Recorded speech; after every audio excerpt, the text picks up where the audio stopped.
On the night of March 9, 1997, Christopher George Lat or Wallace, better known as the Notorious B.I.G. or Biggie Smalls, was fatally shot in a drive-by shooting in Los Angeles.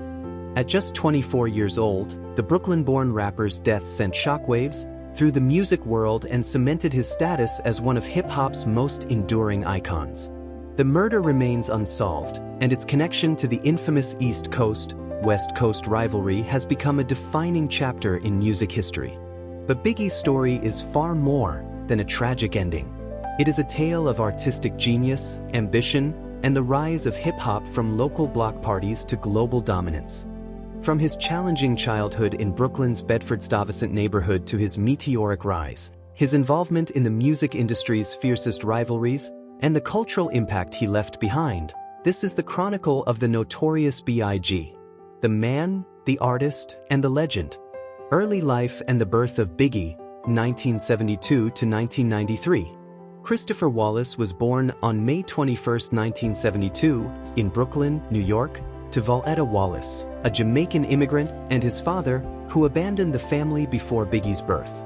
Raised primarily by his mother in the challenging Bedford-Stuyvesant neighborhood, Wallace was exposed early to both the hardships of urban life and the vibrant cultural tapestry of Brooklyn. Biggie attended the George Westinghouse Career and Technical Education High School, where he developed a love for storytelling and wordplay. He was known for rapping informally with friends, often improvising verses that reflected his experiences with street life, struggle, and aspiration. By the late 1980s, Biggie had begun recording demos, blending smooth, charismatic delivery with raw depictions of inner-city life. His talent was unmistakable.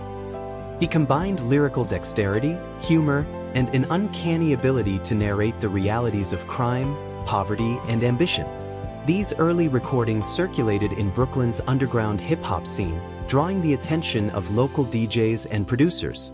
In 1992, Biggie's breakthrough came with the release of Party and Bullshit on a compilation album, showcasing his unique style. His partnership with Sean Puffy Combs and Uptown Records would soon propel him onto the national stage, setting the foundation for his debut album and his rapid ascent in the hip-hop world. Rise to stardom and cultural dominance, 1993 to 1995.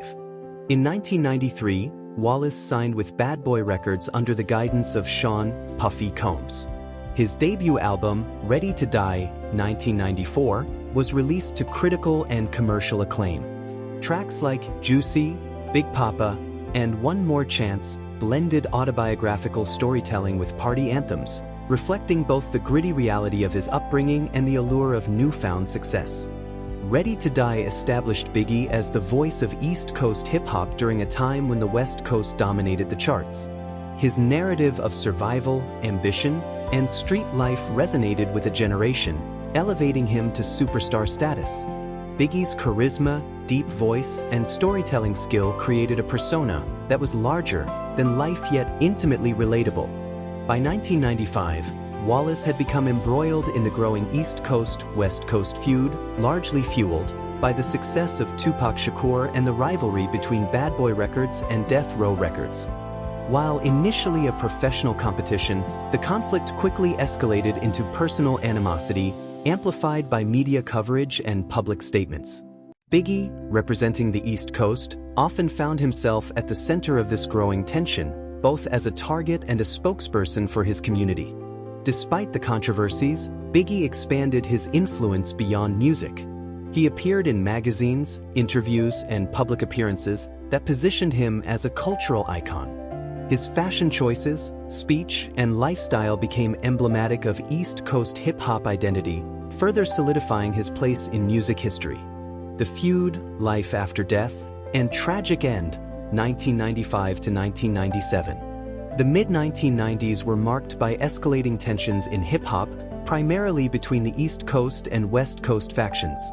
After Tupac Shakur's 1995 release from prison, he openly accused Biggie and Bad Boy Records of orchestrating or being complicit in his 1994 shooting, a claim that Biggie consistently denied. Nevertheless, media coverage and public opinion intensified the animosity. In March 1997, the Notorious B.I.G. released his second album, Life After Death, a double album completed shortly before his death.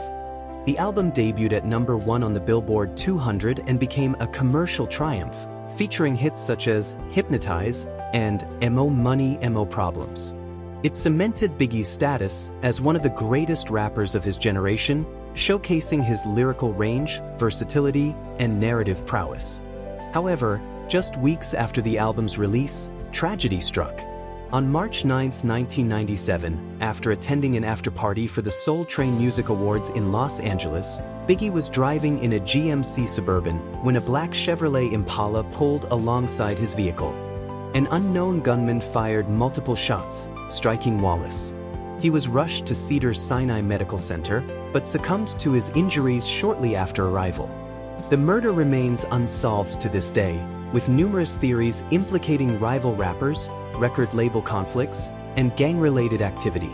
Like Tupac Shakur's death 6 months prior, Biggie's murder intensified public scrutiny of the East Coast-West Coast rivalry and highlighted the dangerous intersection of fame, violence, and the music industry. Legacy and cultural impact, 1997–present.